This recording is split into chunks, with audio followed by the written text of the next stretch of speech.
Hello বন্ধুরা, সবাই কেমন আছো? আশা করছি সবাই খুব ভালো আছো আর আমি তো খুবই ভালো আছি।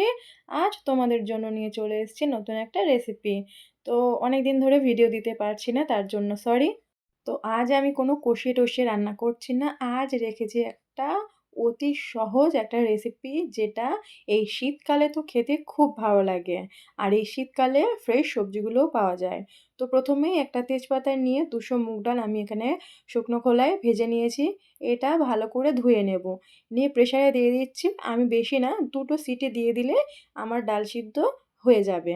ডাল দিয়ে দিলাম, পরিমাণ মতো জল দিয়ে এখানে দিয়ে দিলাম একটা তেজপাতা ও একটু লবণ, একটু হলুদ দিয়ে ভালো করে একটু নাড়িয়ে চাড়িয়ে বসিয়ে দিলাম 2 টো সিটি পড়ার জন্য। আর হ্যাঁ, তোমাদের তো বলাই হলো না যে আজ আমি কি করতে চলেছি। আজ করব সবজি ডাল।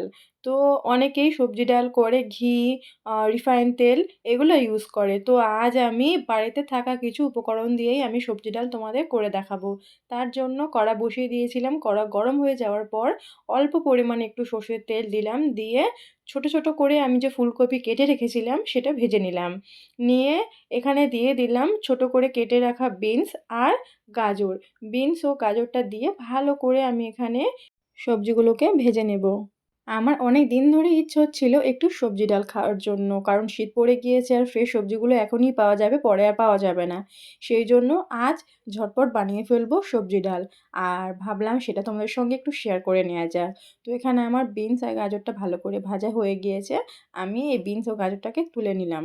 আর হ্যাঁ, আমার মটরশুঁটিটা দিতেই মনে ছিল না। ওটাও লাস্টে একটু হালকা ফ্রাই করে তুলে নিলাম। তারপরে ওই একই কড়াইতে আমি একটু সর্ষের তেল দিয়ে শুকনো লঙ্কা ফোড়ন দিয়ে গোটা জিরে ও একটা কি দুটো তেজপাতা এখানে দিয়ে দিলাম। দিয়ে ভালো করে নাড়াচাড়া করে এখানে অ্যাড করব আদা ও জিরে বাটা। আদা ও জিরে বাটাটা দিয়ে একটু হালকা নাড়াচাড়া করে আমি এখানে যে সবজিগুলো আমি আগে থেকে ভেজে তুলে রেখেছিলাম সেগুলো দিয়ে দেব। দিয়ে একটু হালকা নাড়িয়ে চাড়িয়ে তারপরে বাকি গুঁড়ো মশলা আমি এখানে অ্যাড করব। আর গুঁড়ো মশলা বলতে এখানে আমি বেশি কিছু অ্যাড করব না। এখানে অল্প সামান্য মশলা আমি অ্যাড করব, সেটা তোমরা দেখতেই পাবে। বেশি মশলা দেওয়ার কোনো দরকার নেই। বাড়িতে থাকা কিছু উপকরণ দিয়েই তোমরা সবজি ডাল সহজেই বানিয়ে ফেলতে পারবে। তো প্রথমেই দিয়ে দিলাম 1 চামচ হলুদ ও পরিমাণ মতো লবণ। আর দিয়ে দিলাম ঝালের জন্য অল্প সামান্য একটু গুঁড়ো লঙ্কা। এটা অপশনাল, তোমরা দিতেও পারো, নাও দিতে পারো। আর মশলাটা যাতে পুড়ে না যায় সেই জন্য অল্প পরিমাণ একটু জল আমি এখানে অ্যাড করলাম। এটা এদিকে হতে থাকুক। এদিকে আমার ডাল সিদ্ধ হয়ে গিয়েছে। ডালটা আমি এক এক করে একটা পাত্রে তুলে নেব। তো ডালটা আমার তুলে নেওয়া হয়ে গিয়েছে আর এখানে আমার সবজিটাও পুরোপুরি রেডি। আর এই পর্যায়ে আমি এখানে অ্যাড করলাম মুগ ডাল। মুগ ডালটা দিয়ে ভালো করে আমি নাড়াচাড়া করে নিলাম।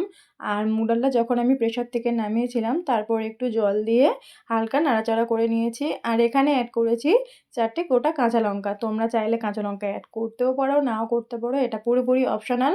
আর দিয়ে দিলাম পরিমাণ অনুযায়ী চিনি।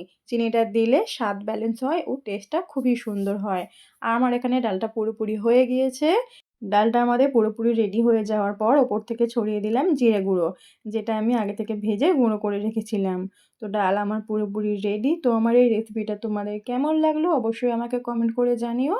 আর এই রেসিপিটা যদি তোমাদের ভালো লেগে থাকে তাহলে লাইক, কমেন্ট, শেয়ার করে দিও। আমার চ্যানেলে যদি নতুন বন্ধু হয়ে থাকো চ্যানেলটিকে সাবস্ক্রাইব করে আমার পাশে থেকো। সবাই ভালো থেকো। টাটা।